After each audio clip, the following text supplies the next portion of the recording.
مرحبا و اول نجا و دلال به دلگرمی بحث کرنج کورانیا دل خواه و همیا سلاف دکم. اول نجا و چند روز داوینه لسر فیسبوک، تویتر، اینستاگرام، یوتیوب بلاف دکنه و دبیجه نزانم لفلسطین ظلمه و امی هر فلسطینه و خودم فلسطین بپارزه و نظام چه منجی مراخ کرم و عجب ملت فلسطینه جبو ما چه دفکره مافدي منا جوار داخست وكام تاب قداري كان هناك جبوا فلسطين يقول أخذ قاتين دبي فلسطين كا قداري كان فلسطين جبوا واتشد فكره جبوا كردات شد فكره بلكي هناك بوزيوان بالشوته هناك بلكي تأثيري اللي بكا تشكي بوزيوان بالشوته وجبونا فلسطين ياخذ تشريني كا فلسطين جبوا شد بيجا. Does he believe in Kurdish independence?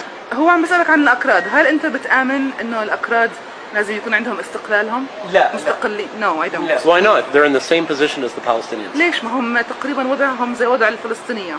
الأكراد موجودين يا أختي في 3 دول. روزنامه‌وان آنگو غزت جیج یکی فلسطینی دپرسه دبیت تو دخوازه کرمانج حق خوا بستینن یعنی حق خوا بگرن دبی نه کام تف گوداری که انجا رکاده بنیره چت بجه. Does he believe in Kurdish independence? هو عم بسألك عن الأكراد، هل أنت بتآمن إنه الأكراد لازم يكون عندهم استقلالهم؟ لا مستقلين. No, I don't. Why not? They're in the same position as the Palestinians. ليش؟ ما هم تقريبا وضعهم زي وضع الفلسطينية. الأكراد موجودين يا أختي في 3 دول، في العراق وسوريا وتركيا. My dear sister, the Kurds are in 3 countries: Syria, Iraq, and in Turkey. If they were to have a country, how would they have a country? They would get independent places. ممكن يحصلوا على مكان countries. مستقل في كل هاي الدول او امكنه مستقله في كل هاي الدول ممكن.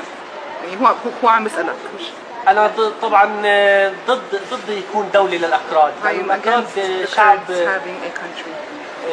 شعب بحب الحروب وبحب العدائيه. انا ضد قوات سوريا الديمقراطيه يعني معناها انت بتأيد تركيا مزبوط؟ يا اره از باورم و گوداری کر و حتی ور گوداری کر و گلک جی فام کر گلک دل و دیشن گلک اوالن و کمت دل و جی دیشه لی با ویدیو لحساب هنه کانای بلکی لحساب هنه کانات و کسی هاجی خطنه ای پوزی و ناشوته هنه حساب و نات لی هونه کی چاق شیار برون کی چاق